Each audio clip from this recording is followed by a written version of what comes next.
Electric pole ಮೇಲೆ ಒಂದು bird nest ಇರುತ್ತೆ. ಅದು ಫೈರ್ ಆಗಿರುತ್ತೆ. ಫೈರ್ ಡಿಪಾರ್ಟ್ಮೆಂಟ್ ಬಂದು ಅದನ್ನ ಕ್ಲಿಯರ್ ಮಾಡ್ಕೊಡ್ತಾರೆ. ಆದ್ರೆ ಬರ್ಡ್ ಬಂದ್ಬಿಟ್ಟು ನೋಡಿದಾಗ ಅಲ್ಲಿ ಆ ಗೂಡು ಇರೋದೇ ಇಲ್ಲ.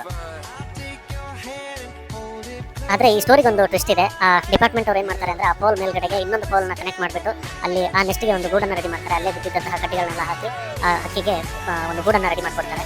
ಹಕ್ಕಿಗಳು ಇವಾಗ ಏನಕ್ಕೆ ಗೂಡು ಮಾಡುತ್ತೆ ಅಂದ್ರೆ ಮೊಟ್ಟೆಗಳನ್ನ ಇಡ್ಲಿಕ್ಕೆ ಅನ್ನೋದನ್ನ ತುಂಬಾ ಕ್ಲೀನ್ ಆಗಿ ಹತ್ಕೊಂಡು ಅವರು ಈ ಕೆಲಸಗಳನ್ನ ಮಾಡಿದ್ದಾರೆ.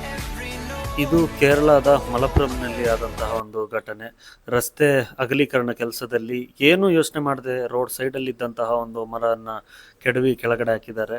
ಇದರಲ್ಲಿ ಈ ಕೇಸಲ್ಲಿ ಯಾವುದೇ ರೀತಿಯ ಟ್ವಿಸ್ಟ್ ಇರೋದಿಲ್ಲ.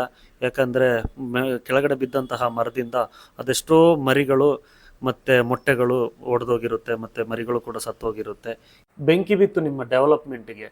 ಒಂದು ವಾರ ಅಥವಾ ಒಂದು ತಿಂಗಳು ನೀವು ಹೋಲ್ಡ್ ಮಾಡಿದ್ರು ಅದೆಷ್ಟೋ ಮರಿಗಳು ಅದು ರೆಕ್ಕೆ ಹೊಡೆದ್ಬಿಟ್ಟು ಆರೋ ಒಂದು ಸ್ಟೇಜಿಗೆ ಬರ್ತಾ ಇದ್ವು.